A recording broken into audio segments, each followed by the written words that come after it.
অনেকটাই শখের বশে বাবর আজম যেমন প্র্যাকটিস সেশনে বল করছেন, দলের নির্বাচকরাও যেন খামখেয়ালের বশে বাংলাদেশ সিরিজে রাখেনি কোনো বিশেষজ্ঞ স্পিনার।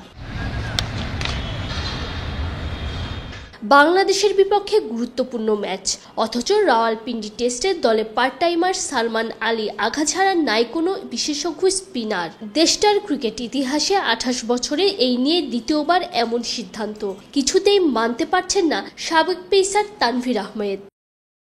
শুরুতেই আবরার আহমেদ এবং কামরান গুলাম দলে থাকলেও শেষ মুহূর্তে তাদের বাদ দেয়া হয়েছে।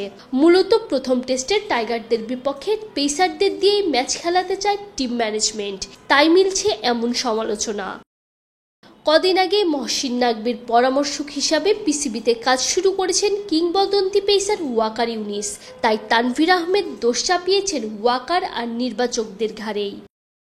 ওয়াকার পাকিস্তান ক্রিকেট ধ্বংসের কারিগর তো বটেই, নির্বাচক কমিটিকেও থার্ড ক্লাস বলতে দ্বিধাবোধ করেননি সাবেক এই পেসার। চেয়েছেন আবরার আর কামরানের বাদ পড়ার ব্যাখ্যাও। ওয়ালটন এসিতে ইনস্টলেশন একদম ফ্রি। এর আগে 1995 এবং 2019 সালে অল পেস অ্যাটাক নিয়ে নিজেদের ঘরের মাটিতে টেস্ট খেলেছিল পাকিস্তান, দুটোই ছিল শ্রীলঙ্কার বিপক্ষে। প্রথমবার 144 রানে হারলেও 2019-এ ম্যাচ হয়েছিল ড্র।